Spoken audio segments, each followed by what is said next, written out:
you. Hello, everyone, and welcome once again to yet another edition of Professional Perspectives with the St. Joseph's College Language Centre, headed by none other than Vicky. And today we have with us a person who I very much admire and treasure as a friend. I would also say guide, mentor, and I could say a lot of things. Meet KK Varma.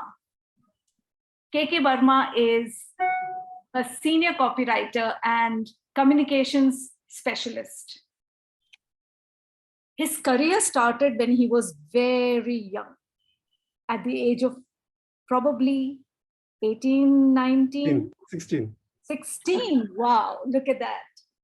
And he actually started as a freelancer, started copywriting at that age. Can you believe that? And in fact, by the time he graduated, he had set up his own design studio as well as started undertaking writing. Not just writing, but thinking production of advertising material for clients. Not just one, but 2 studios for 7 and 14 years respectively before he quit production and design and then wanted to focus only on writing and consulting. And he's been in this for over 20 years now. Wow. A successful innings and a lot more to come. We just can't wait to keep listening to you, hearing from you, and seeing your work come up. To let you know, KK works for agencies exclusively, but does not take direct clients. The work for him is so fascinating that each day he feels that he's still learning, and each day is yet another exciting day, coming up with lots of things, lots of expectations and ideas, which he uses to share with the world. In short, he's living his passion. Welcome everyone, please. Please put your hands together and welcome KK. Welcome, KK. Thanks. Yes, welcome. I know Anita's going to let me be the first question. Right. So my first question, I'm going to just start off with something I've been dying to ask you, because I so often have many students say they want to become writers, they want to be content writers, they want to write to express themselves. What is it about writing that drew you into having a career of writing? So I was always a very avid reader.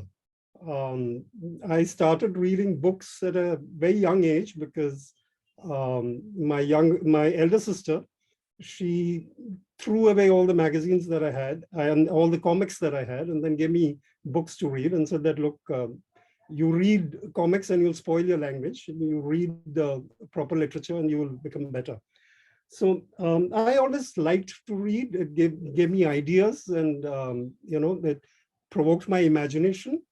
So I had a constant touch with language. When I was in my 12th standard, that is 2 years after our school leaving, SSC, I joined a junior college, and I hailed from a very middle-class family, but I went into a college where people were quite well off. That kind of struck me that, I never understood this difference, because we were a very compact and very happy family together. We never thought about money. But when I did go to college, I understood that there is this thing called money, and there are differences in people who have money and who don't, because there's some things that you can do and you can't. So I started thinking of doing something to earn money by myself. I was all of around 15 or 16. So I came up with this idea that, that was a time, I'm talking about 1976, 77. That was a time when English was a language that would get you entry into many places. And there were a lot of people who did have the money, but who did not have the language skills. So me and a friend of mine together, we started a coaching institute when I was still in my 12th standard in the balcony of his house. And interestingly, what happened is that I had a few students who knew Hindi, who were Indians, but in 75, 76, I started getting a lot of people who were Iranian students. This before the revolution, and the Shah of Iran was still ruling Iran, and the Iranian students who would come here, they knew Farsi. They did not know Hindi, and they needed to study in English. So they were in a very difficult situation, and they were always looking out for the places where they could learn at least conversational English so that they could understand what is happening.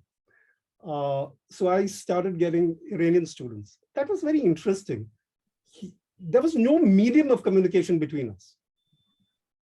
They didn't know English, so they came to me.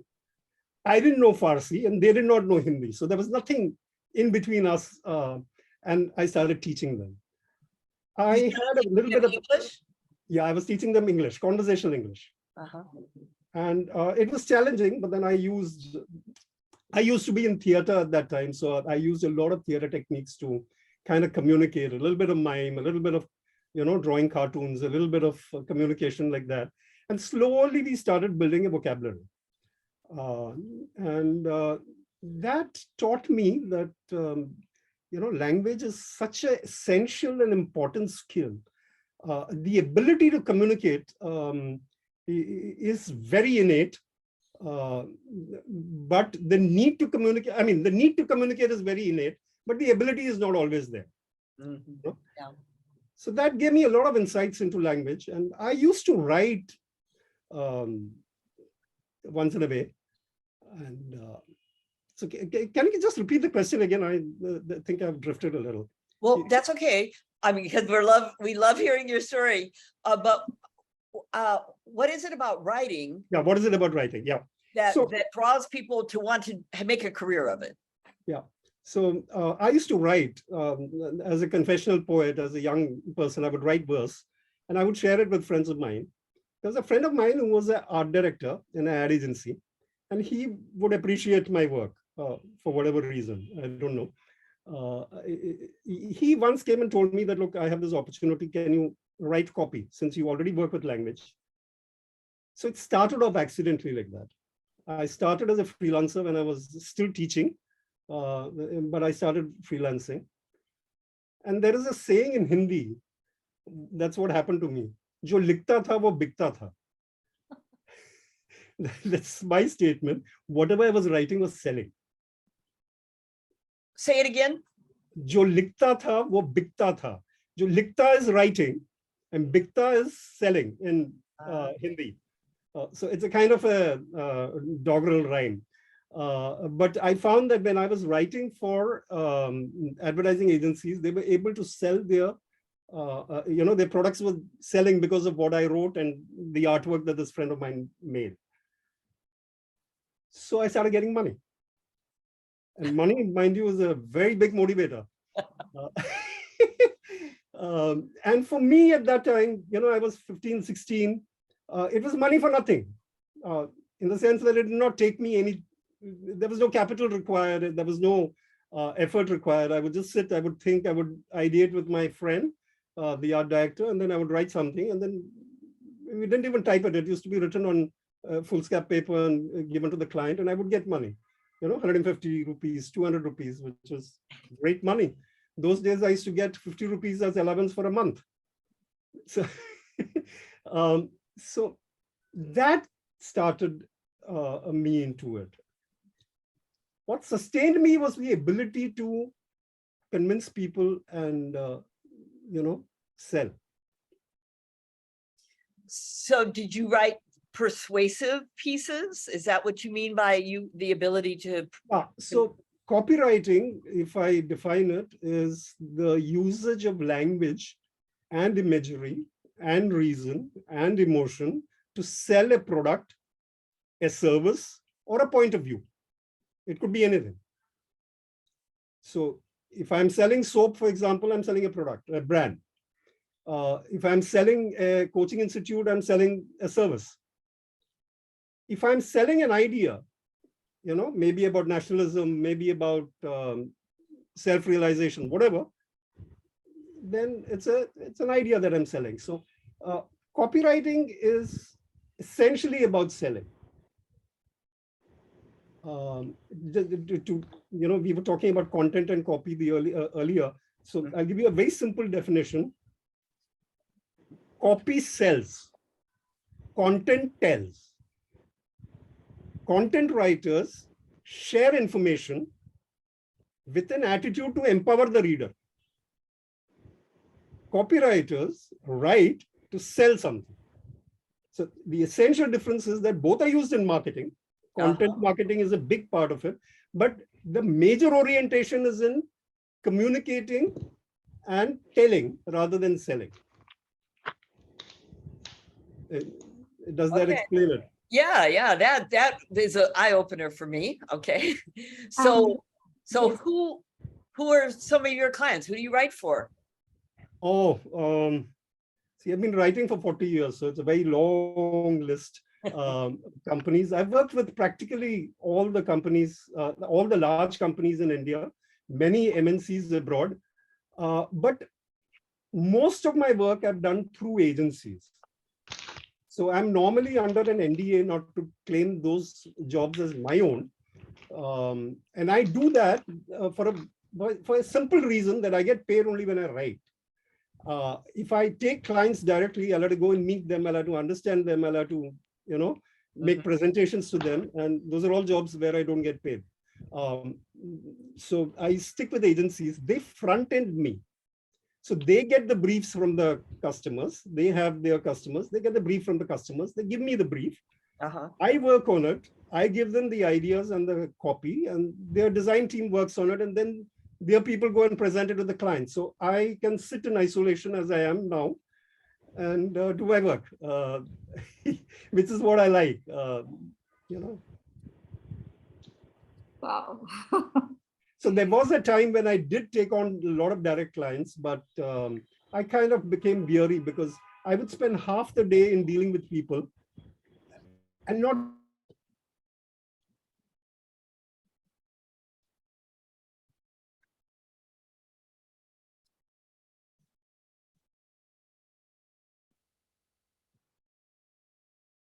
work from them on with visibility, because Amazing. Wow. So everybody has ups and downs in life. And I'm sure you must have had challenges at times in life, whether it's on a personal basis or financial basis or anything. What and how did you cope, or how did that channel the way you started working? so in my career, I've gone from wherever, how much ever money I had, to zero 2 times. Right? Incidentally, both of them were because of people that I was working with. And I do not want to speak ill about anybody, but there were differences of opinion with 2 of my partners. The first design studio I started with this friend of mine, we ran it for 7 years, and he left and joined one of our clients. He preferred to take up a job. So that was another thing. The second studio, which I ran for 14 years, where I was doing production work. So production work, if I may explain in advertising, includes conceptualization, writing, and production. So production could be making the artwork for a logo, creating a magazine cover, creating an ad for the newspaper. It could be creating a radio spot, recording it at the recording studio, or it could be making a film. So I would write the script. Many a time I would direct the film also. These are short commercial films. And that was the production work. The second, I had a difficult time because again, differences of opinion with my partner, and I wouldn't like to dwell on it, but again, I had to walk out, and both the times I took serious amount of losses. But I came back to business and became again successful. This time I did not take any partners, and I continued to do my work myself. I have always found that dealing with people consistently on a long-term basis is always a challenge. So how did I get over the second time? The second time was a very interesting time. I walked out with losses, and that was money that I owed to agencies. So what I did is that it was quite a big amount. It was not something that I could manage to pay by myself. I would have to borrow money, and though there were people who offered to lend me money, I did not. What I did do is I called all the people I owed money to a club where I was a member, and hosted them for drinks and dinner. They did not know what was happening. They did not know that the agency was being shut down. And I made that announcement. I said that, look, the agency is being shut down and I'm not going to be able to pay you money. But I want to tell it to you that I have intention to pay money. Right? They quite liked that I was honest. And I said that, look, I'm going to remain in the industry and then we'll work it out. So by the time the couple of drinks were over and we were ordering the food, I made them an offer. I said, you guys are running agencies. I owe you money. I'm a copywriter. So why don't you engage me? Give me work, So we negotiated a deal where I would do work for them at around 15% less from whatever my market rate was, right? And they would pay me 50% of whatever I billed. So 50% went towards settlement of my old dues, but 50% I got so that I had enough money to come back into the business, and it worked out well for everybody. So from a lose situation, I created a win-win, and from a situation where I'd shut down my agency and I needed work, I made brand ambassadors of these people whom I owed money. So it worked out well. That's such a great story of really turning a failure into an asset and working around it. That's amazing. Would you say that is was your a turning point in your career, or was there some other turning point? Yeah, in many ways it was. So what had happened is that this happened back in 2000. By 2000, I'd been running the agency for a little over 20 years. Some earlier years it was freelancing, but I'd been running a design studio for 20 years. I'd made a name for myself. Very interestingly, I'll tell you why I started a design studio. I started a design studio because I wanted to be a writer. I wanted to be a copywriter. There was no such thing as a freelance copywriter in those days. Back in 76, 77 to 80, when I started off, there was no such thing as a freelance copywriter. If you want to be a copywriter, there was no training institute. So you had to learn on your own. If you wanted to be a copywriter, you had to join an agency. I was not interested in working because I tasted profits. It's unfortunate. They say that man-eater lion, after they taste human blood, they will not eat the other animals. It's something like that. I tasted profit, so I never thought of taking a job.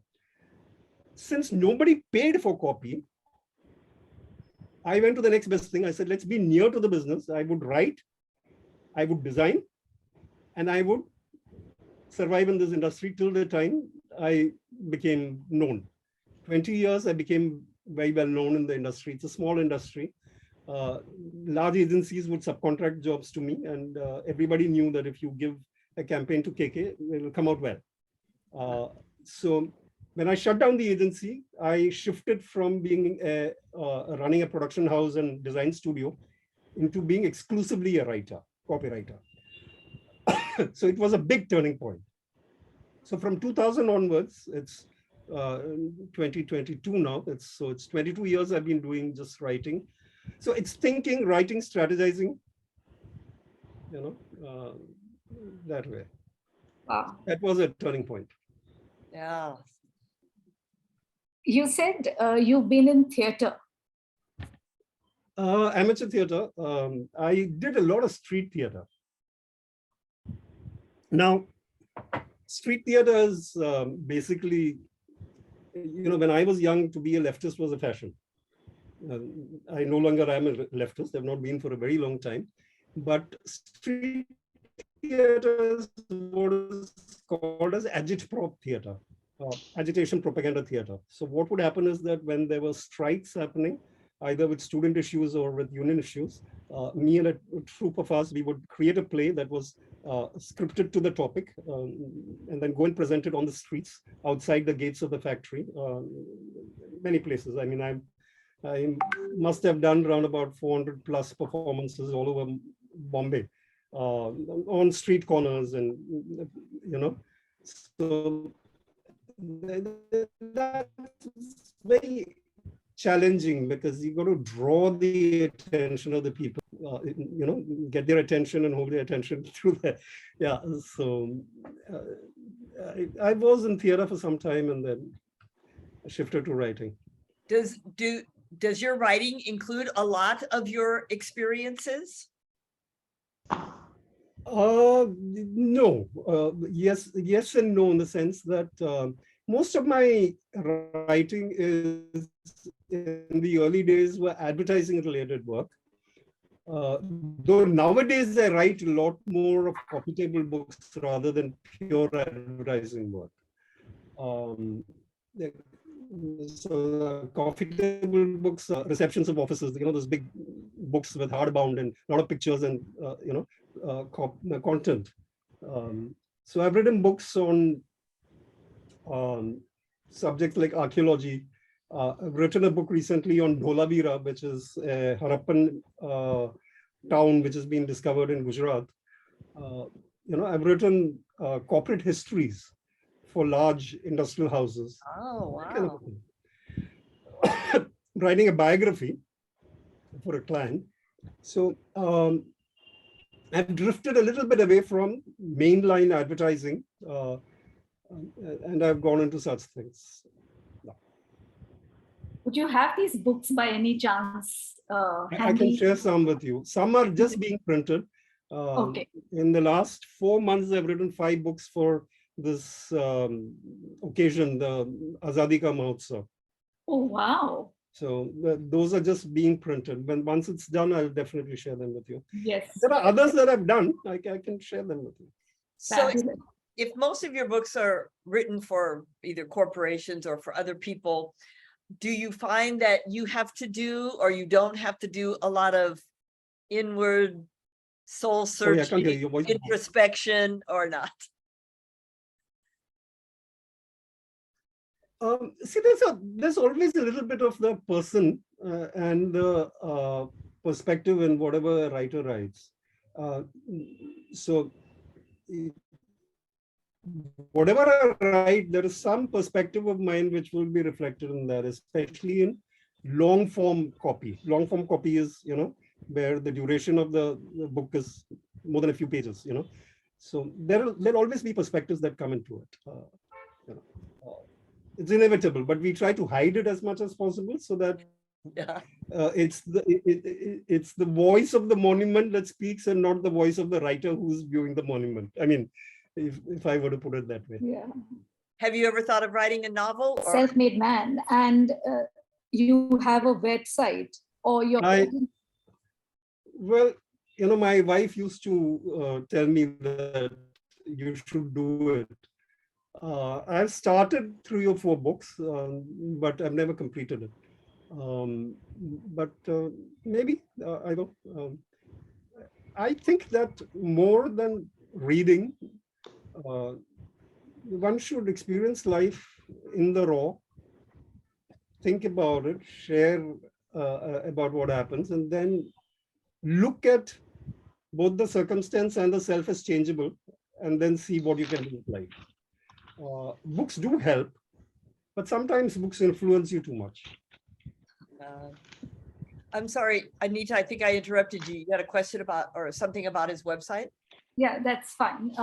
Copywriting. Yeah, so I started the website in 2000. It was very successful.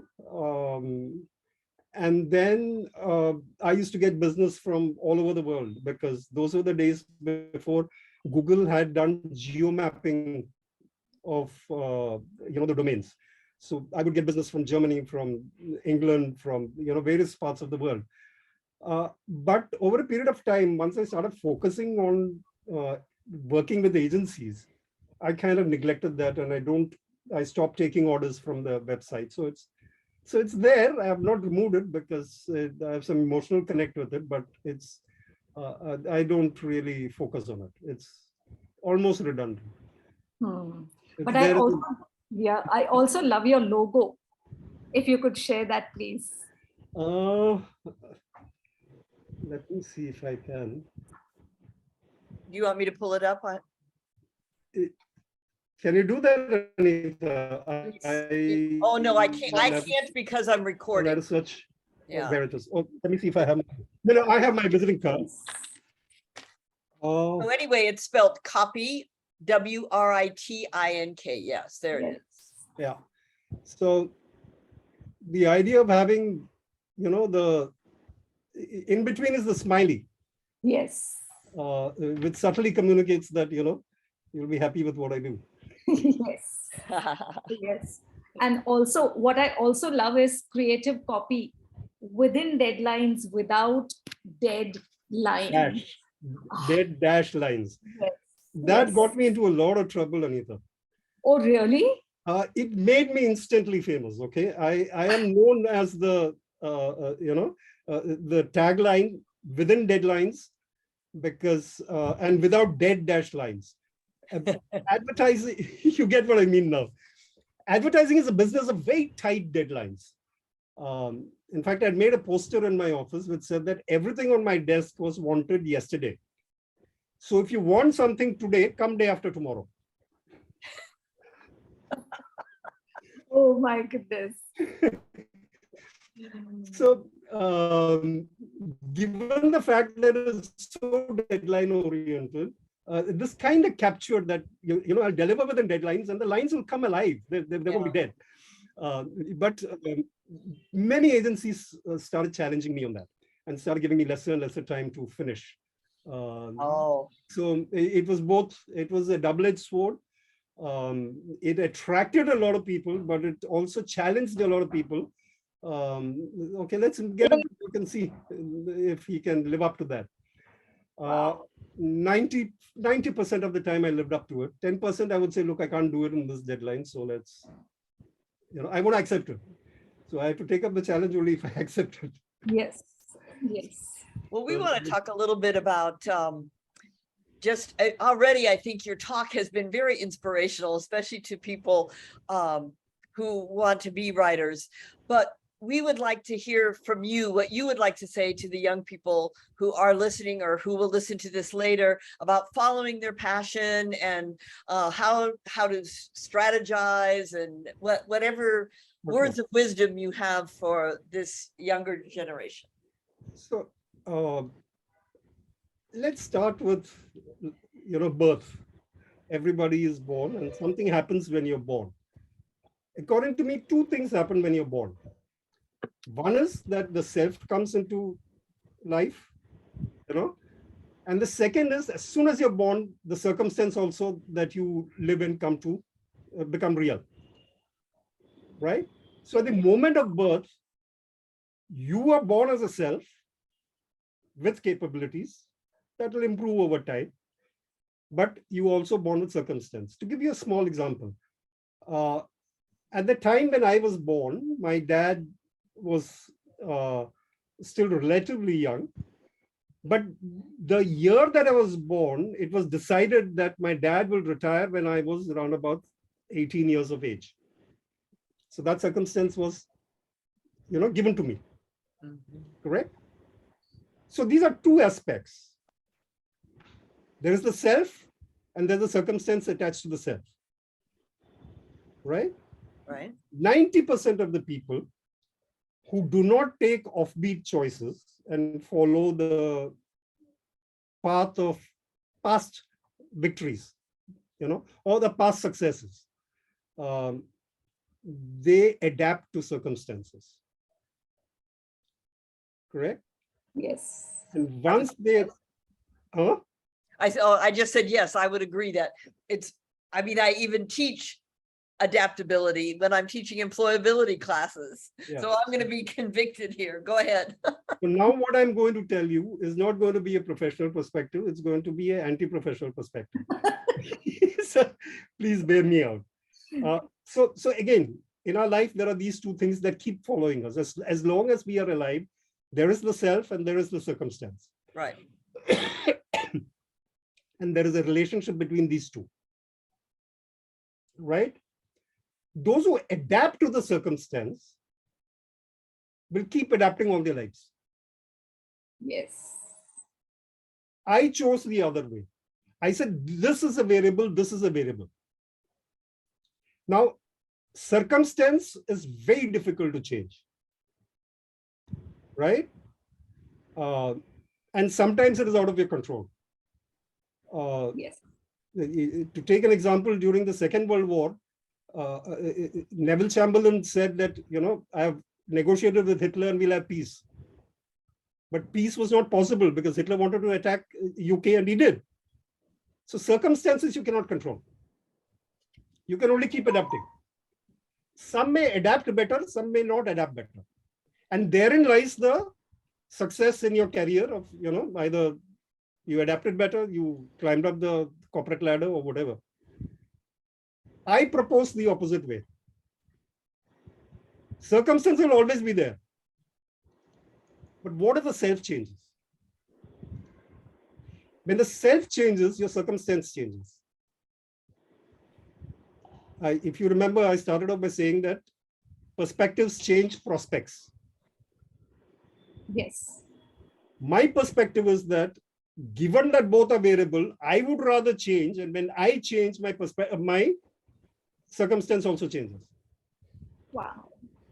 But is the circumstance changing or is the perspective on the circumstance changing? Perspective is what changes the self. Ah. Perspective is what changes the self. The self is what changes the circumstance. I'll give you a very simple example.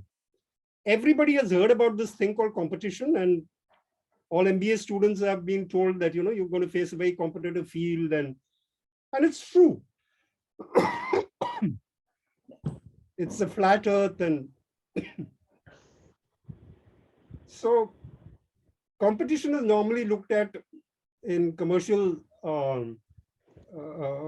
terms as negotiating rates, negotiating terms of payment, negotiating quality, all of those things. I don't do any of those. I never did. I kept to my stance. I cannot value engineer what I'm delivering to you. If you pay me less, you'll still, if I was selling cars, for example, every customer who comes to me or every client who comes to me wants the best out of me. I cannot tell him that since you paid me less, I will not give you the Rolls Royce of copywriting. I will give you the Maruti 800 of copywriting. No, they expect the best out of me, right? So I would go around and tell them that, look, I don't care about the competition because I'm very confident about my competence. I fight the competition. I've always fought the competition by becoming more competent myself. That changes the equation for the competition also. Mm-hmm. Yeah. Yes. If I can deliver better, if my output is better, if it is on time and it works for the client and delivers more than 10 times more than what he's paying me, then they will come to me. Hmm. So by developing the self, by improving your competence continuously, the competition becomes unimportant. Now, let me share one line, which is another signature line of mine. Improving your competence requires continuous learning. I'm still learning. will not stop because everything keeps changing. You know, what is the interesting thing about learning? It's spelled as Learning. Mhm. If you take the L and make it silent, what is left? Amazing. It's learning. So Yes. there is a, even in terms of the spelling of the word, there is a direct correlation between learning and earning.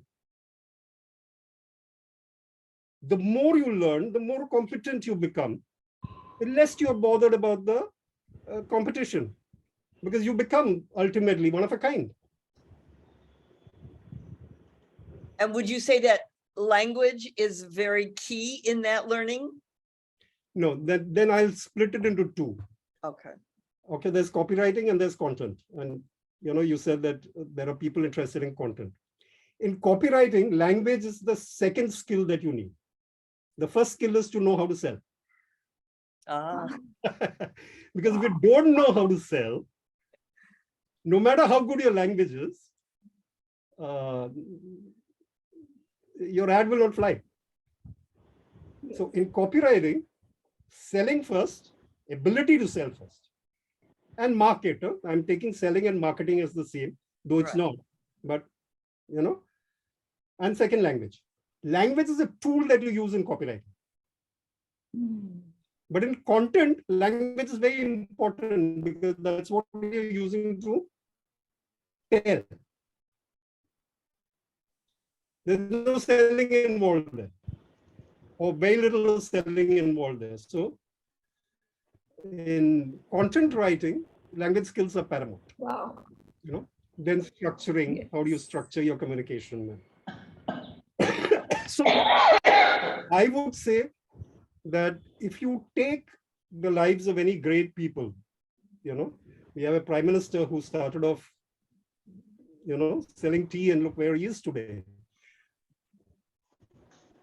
If you do not tackle the circumstance by developing yourself, you become a victim of the circumstance.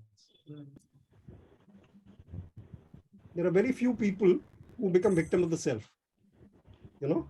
So I would say, even if you take a conventional choice, focus on developing the self and the competence of the self, and you'll find that your life is, your career is much easier. Rather than focusing on what the competition is doing, focus on developing the competence within yourself. That's it in short. That's my message. And of course, learning. When the L is silent, what is left is learning. Oh, that's something which I'm definitely going to keep it handy with a knot tied to it so that it's always prominent. Yes, of course. Great. That's fabulous. So I know that you do a lot of work, and this requires focus, this requires time. What's a day in your life like? Oh, typically, I'm an early morning person. I start my day by around about, I wake up by around about 3:30 in the morning. Between 3:30 to 4, I sit for some time in silence, compose myself, have a cup of tea, and 4 o'clock I start my work. I write from 4 o'clock till around about 11:30 in the morning. Wow. So when I start at 4, I deliver work by around about 7, then about 9, then about 11. And by 11 o'clock, I shut down. By then, I finish a full day's work, you know. Yes. Then afterwards, in the evening, I might do some commercial work, billing, calling up people for payments. It's less difficult now. Earlier, I had to chase people for payments, but not nowadays. And sometimes, if there's something urgent, I will do some little bit of edit jobs. I don't do creative writing. That is restricted mainly to the morning times. So it works well for me because I'm a morning person. It is also very beneficial to the agencies who employ me. So agencies normally work through the night. So whatever jobs they have during the day, they send me the brief in the night when I'm asleep. When they go to sleep, I start working. when they come to the office, I've already delivered my work. So there's enough work for the designers to design and, so it saves time both ways. And I'm the brightest in the mornings. Do you teach any classes at any college or anywhere? Do you teach any classes on writing? There are a couple of agencies. I train their junior staff, but it's not a full-time. It's still part-time. I devote around about 5 to 6 hours a week in doing that.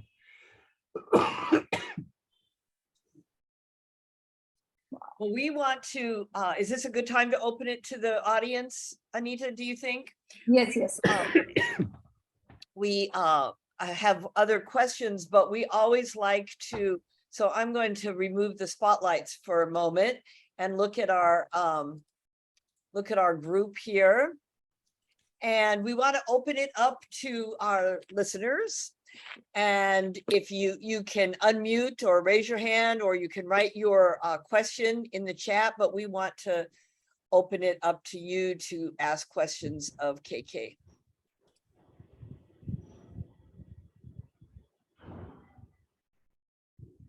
Don't be shy.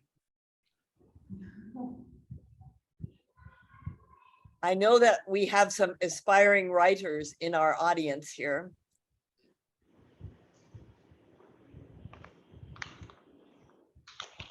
Yes. We have. Okay, let's go ahead and start with Meghana. Hello, everybody.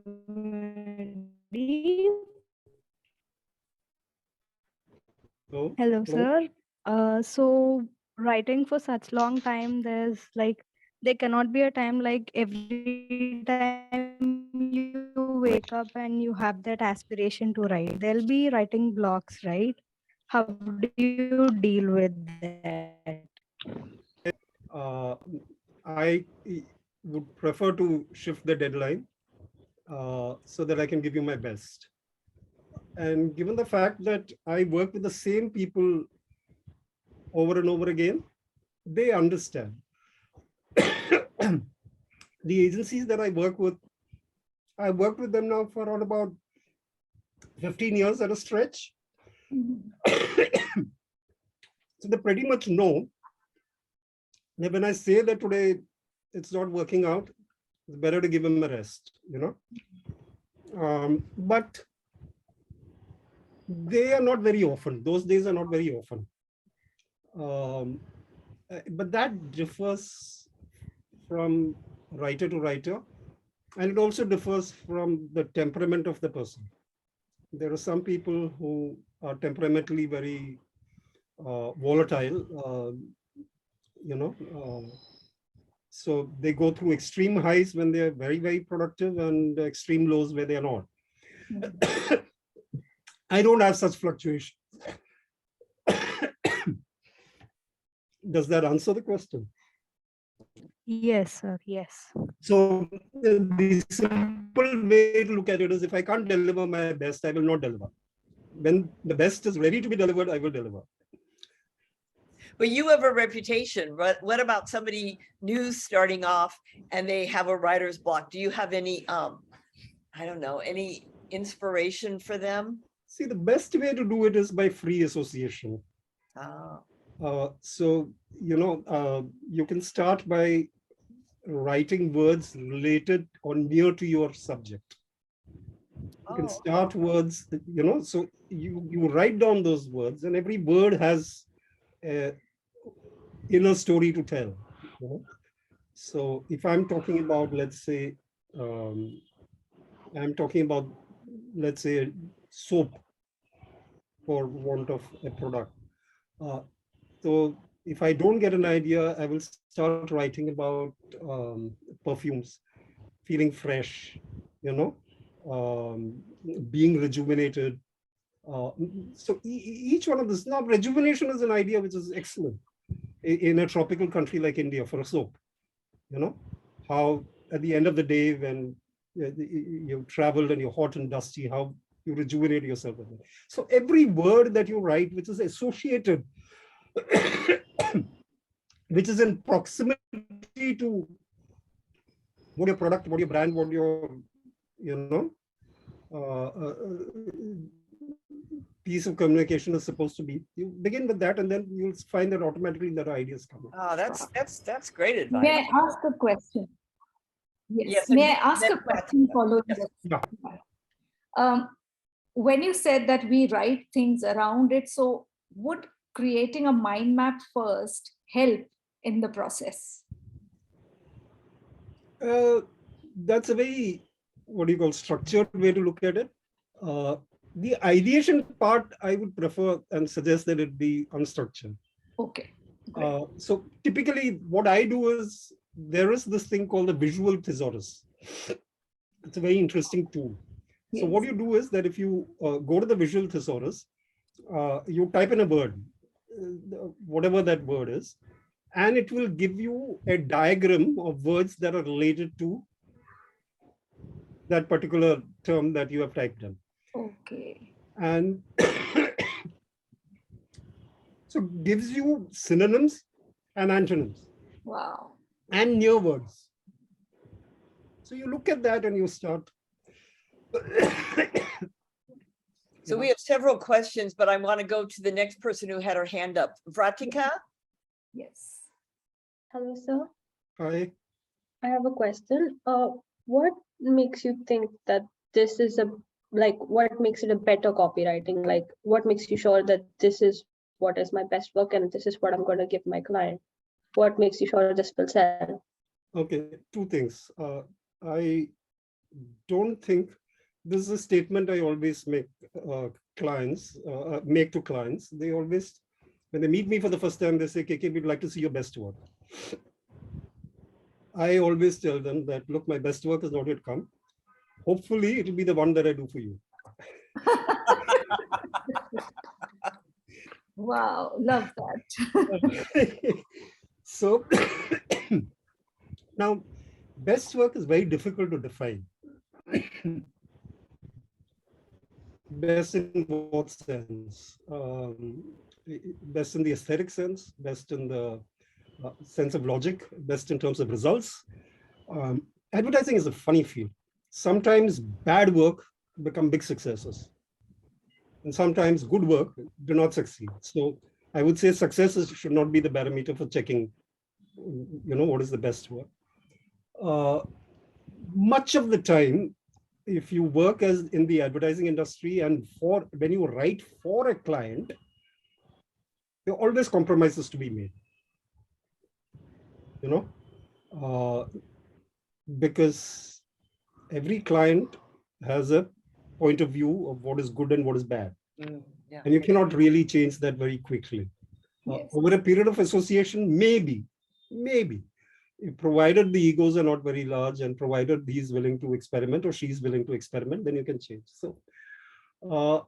So again, it may not be my best work because it's sometimes what I write and what actually comes out, there's a difference.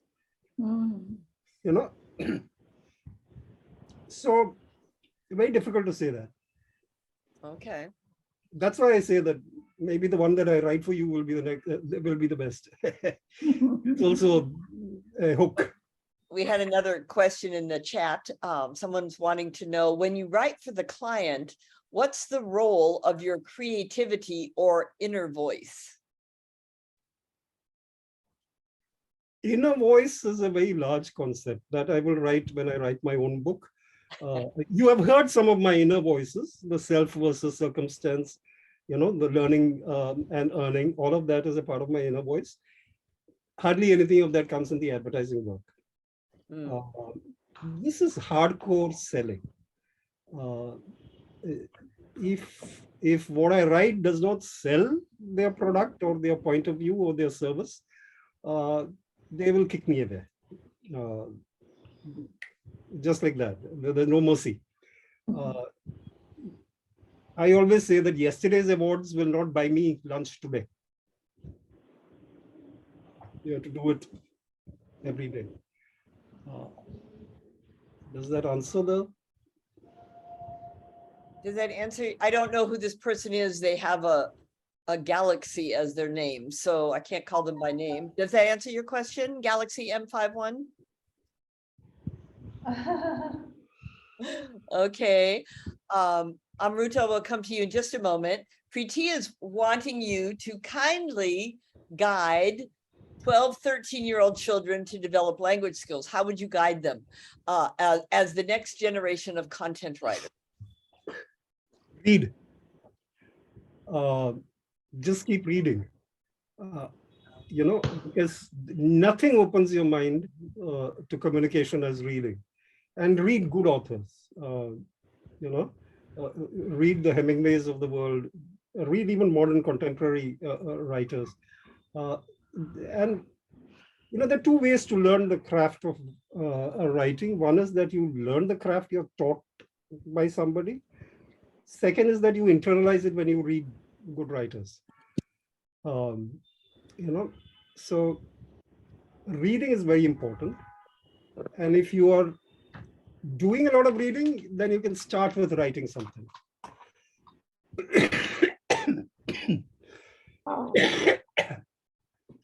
In the age of the internet, you don't have problem in access to knowledge, or rather not access to knowledge, access to information.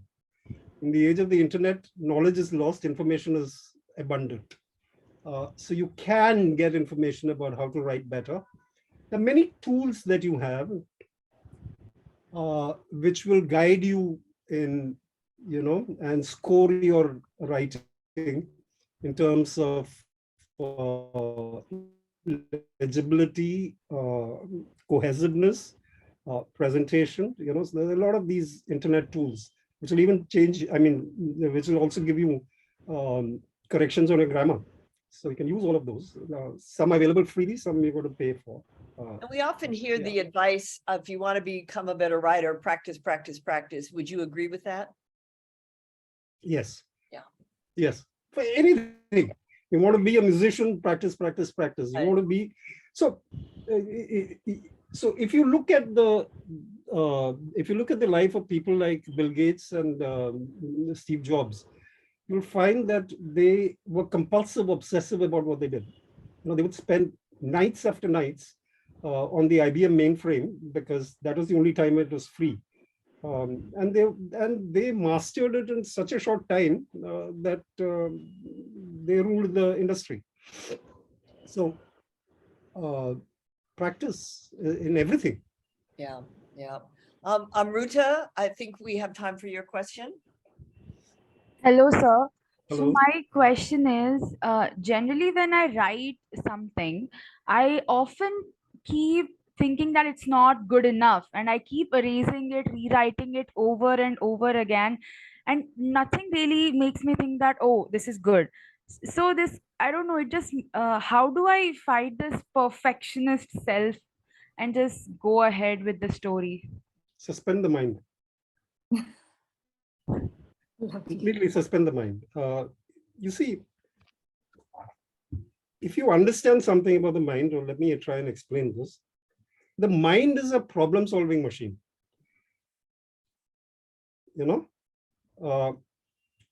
It thrives on looking at problems and creating solutions for them. Why do they say the idle mind is the devil's workshop? Because the idle mind does not have a problem to solve. Right? So yes. Suspend the mind. There is more to a human life than the mind. There is something which is called as the self, which sits quietly and just witnesses, does not make any comments. The mind is always commenting. Yeah. So if you want to develop, you have to suspend the commenting nature. What is it called? It's called the small voice in your head. Yeah. That is what is telling you that it's not right, it's not right, it's not right. Yes. All right. And it's always comparing. Stop comparing. Stop the voice, that small voice in your head. Just write.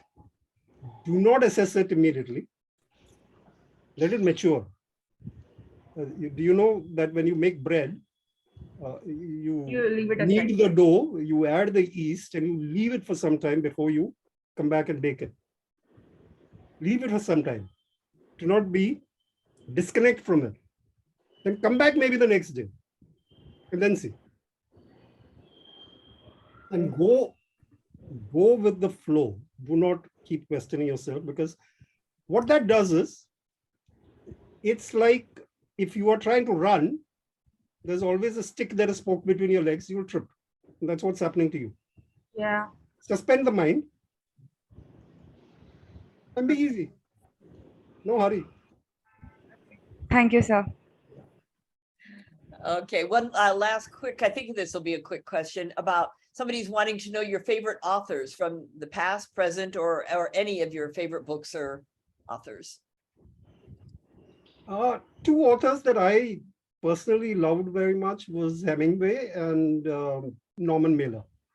Both of them were early influences in my young days. But I've been a voracious reader in my early days. I would practically spend 6 hours a day reading. I was a member of almost every library in Bombay, and instead of going to college, I would go from library to library and keep reading books. For some time, I was very inspired by reading the dictionary. So I read from A to L.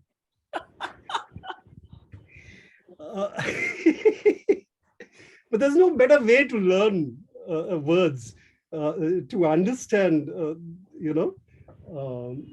so yeah, just.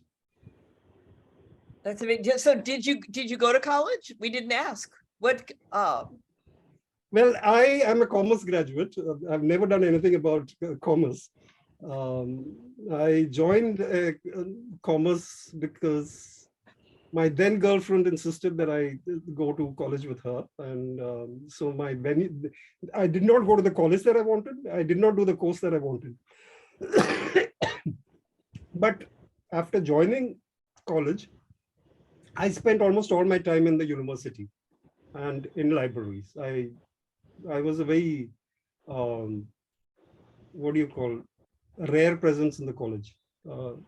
In fact, my professors used to tell me that, KK, your extracurricular activities are more than your curricular activities. So for you, the college degree wasn't as important as the writing and the experience and the. Yeah, it wasn't really important, because what happened is that I started earning well when I was still in college. Before I graduated, I started employing and paying salaries for 5 people. Yeah. So that gave me a sense of, that I can do it on my own. Why do I need to? And I never stopped studying.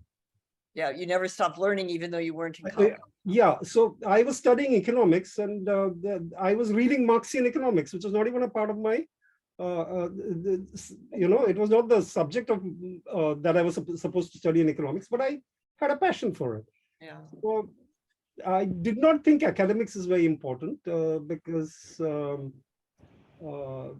you can learn anyway. And I think in that way, I was a little ahead of my time, because if you see now, what is happening presently is that I find that more and more youngsters are doing micro courses that are available on, places like Udemy and Khan Academy and all of that, Right. Creating their own skill sets. Yes. And they're being valued today. Yes. And they are non-academic in the sense that they are not from a mainline university. So I considered the libraries as my university, and books as my teachers. That's great. Well, are there any last words that you would like to say, KK? While everybody is getting ready to turn their videos on, we want to take a quick picture that we can send and remember our time together. But while they're getting their videos on, any last words from you, sir? Live an exciting life. You get life once.